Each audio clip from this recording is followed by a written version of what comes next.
If you hood educated, I'm glad you made it. Allow me to unfold my knowledge, wisdom, and understanding from a hood brother's point of view to all of you, here, there, and everywhere. Now check me out. Gang kingpin Larry Hoover is making a long shot bid for his release. He's 73 years old now. Made his first public court appearance in years today, speaking to a district judge via video conference. He was given a life sentence back in 1998 for racketeering, prison, while serving time for murder. His legal team is pushing for a resentencing under the First Step Act. That's a 2018 law signed by President Donald Trump at the time that made certain sentencing reforms retroactive. While we recognize the seriousness of the offenses for which he's convicted, we believe that there's been evolving attitudes about excessively harsh sentences, and that life in prison at ADX is basically just being buried alive. Hoover is the co-founder of the Gangster Disciples. Ruling is expected some. Here it is. We have brother Larry Hoover, 70-some years old, begging. We ain't gonna play no games. We ain't gonna play no games, y'all. Begging to be let go, just to live the little bit of time that he got left in his life, just to be free, just for the couple of years of his time that he got left on this earthland. He just said, hey, look, I just want to be free for the last years of my life. And he's in a courtroom begging a stranger, somebody that he don't even know, somebody who really don't care about the person. All the person that he's begging really cares about is the record. What does it say on paper? What type of person does it say that this guy is on paper? In his life, the last little bit of his life that is left is dependent on a stranger that cares not about the person who he is and how he has changed, but what's on the paper. What does the document say? What does the record say? And I'm here to tell all you young brothers and all you sisters and you classic brothers that's still running around in these streets, you are not exempt from what Larry Hoover is doing right now. If you are a young brother, like he was when he went to the penitentiary, if you are a young brother, learn from this demonstration right here. You do not want to be 70 years old, living in a penitentiary where you can't even move. You stuck in a cell 23 hours a day. No movement. Quiet. Not around no people. Nothing. If you don't want to do nothing like that, listen, don't do what they're accusing them of doing. You got to get out that lifestyle. Because if you don't get out that lifestyle, what we're seeing that's going on with Larry Hoover could easily be you. You could be 70 years old begging a stranger, hey, can you please just let me out? I ain't got number, probably about 5-10 years left, if that. I just want to be free just for a couple of years. I'm talking about begging to be let go, to be set free, just so that you can breathe some fresh air, be around your grandkids and things like that, be around your children. Go pay your last respects to all your family members that done died while you was locked up for the last 50 years. Yeah, you heard right. Larry Hoover been locked up more than 50 years. Some of y'all ain't been alive that long. Some of us on here right now ain't 50 years old, and we like, damn, 50 years? This man been locked up before I was born. 50. Cold-blooded demonstration. We really can learn from this right here. We really can educate ourselves from this right here. We can learn from this demonstration and say, hey, look, I'm not doing what Larry Hoover did because I don't want to be put in a position where Larry Hoover is at right now, begging to be set free. Now, I want to hear from y'all because this is a tough one for me. I'm all about, you do the crime, you do the time, period. Life for a life. But let me say this right here. In my book and in my world, if you was to, kill somebody in my family and stuff like that, or to, kill somebody that I love, I would like to have the privilege of, demonstrating that measure on you. I don't want, them people to stick a needle in you and poison you and stuff like that. I don't want you to sit there and decay for the rest of your life. I'm Old Testament. I'm eye for an eye, tooth for a tooth type of brother.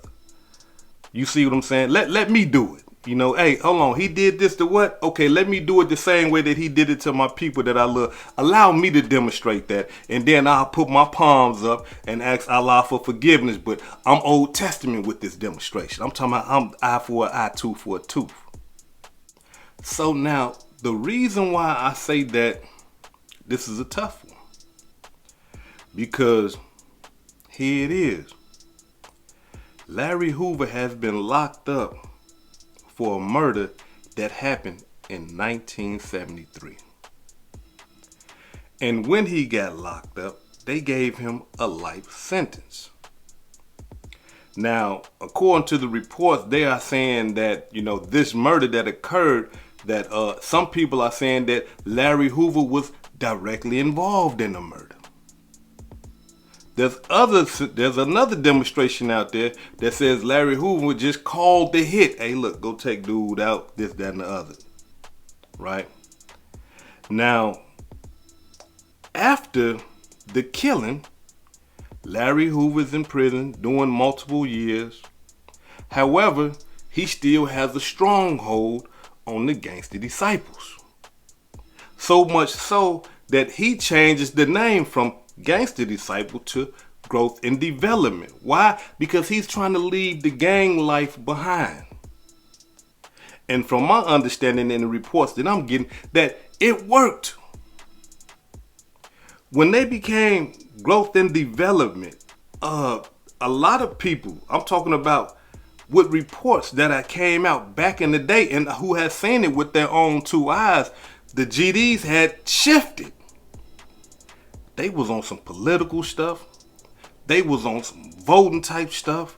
The communities, wherever the GDs was at, all the decks in Chicago, or the mass majority of the decks in Chicago where the GDs was at, down south, they was cleaning up their communities. You had to take care of the elderly. If you were selling drugs, you couldn't sell drugs during the daytime. Even if you did, you had to sell your drugs in the alley. Like, it was like he was like trying to clean up the mess.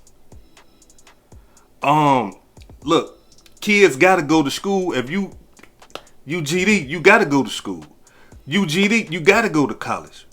We need lawyers, doctors, prosecutors, congressmen. You see what I'm saying? Like, it was a shift. He was really demonstrating what was right. But at the same time, he still had his hand in the bullshit.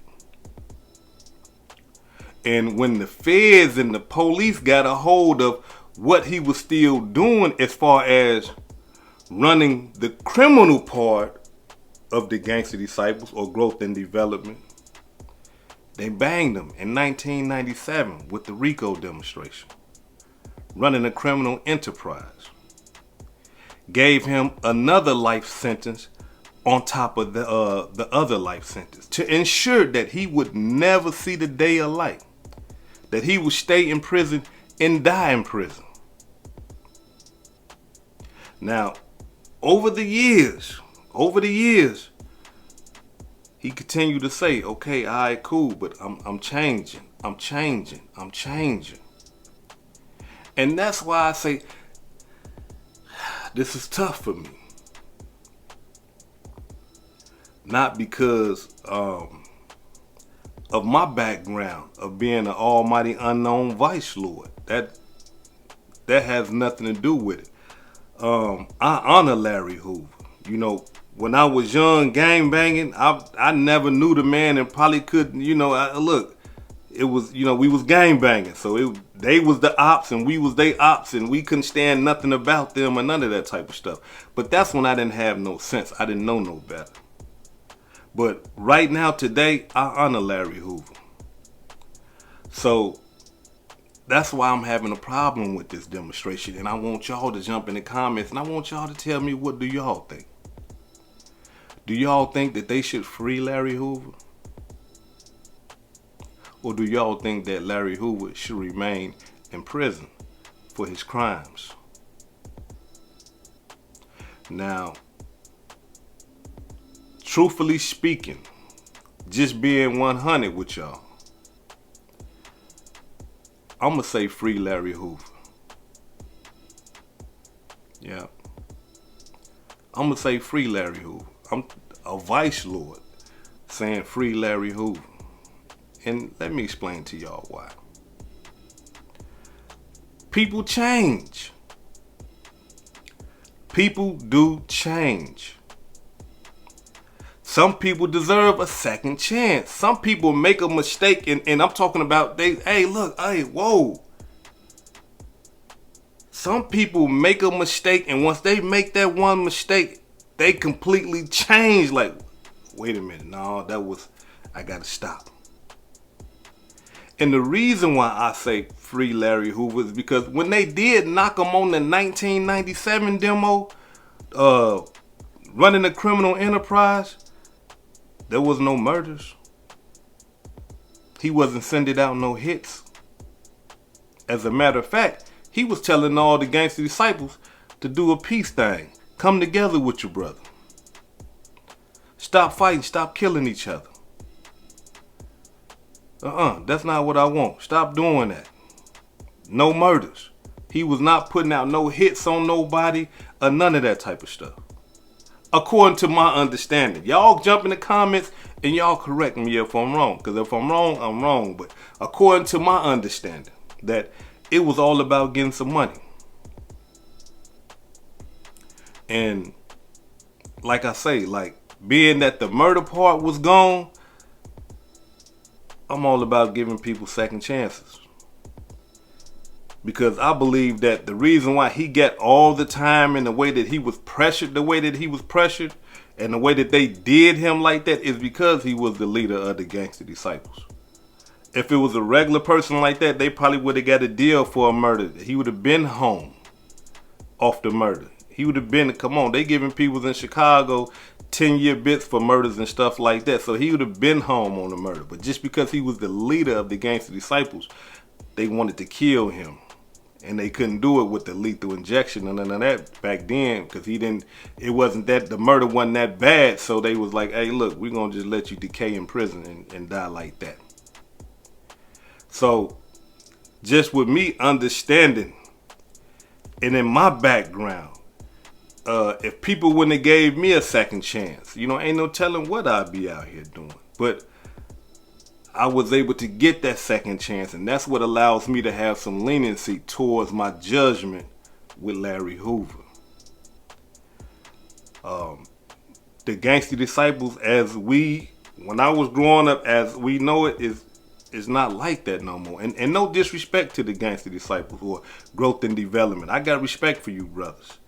But as far as Larry coming out right now or from his prison cell saying, hey, look, I need all y'all to come and get, that's not going to happen. This is not the gangster disciples of the old. Even though you got guys still out here willing to die for this right here, they ain't honoring the literature.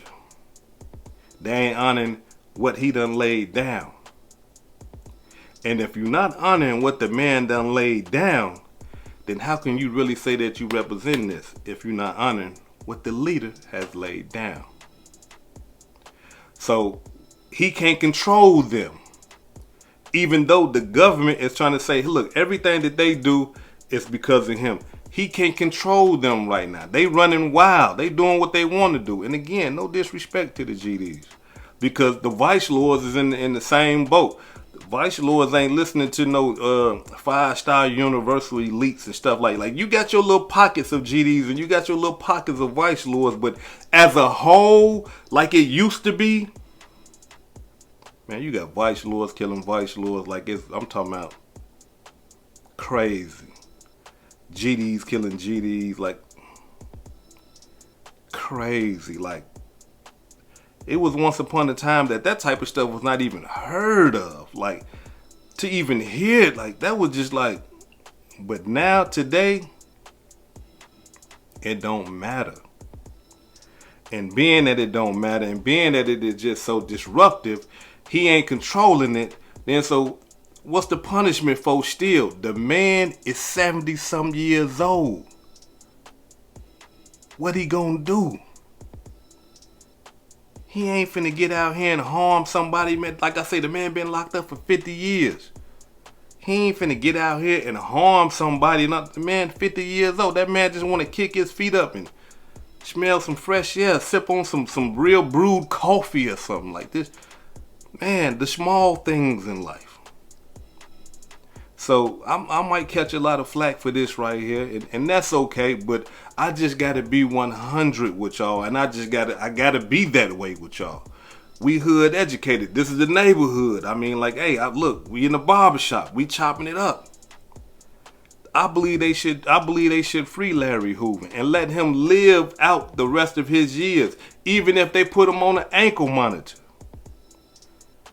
Let the old man out. Let him enjoy some life before he transition.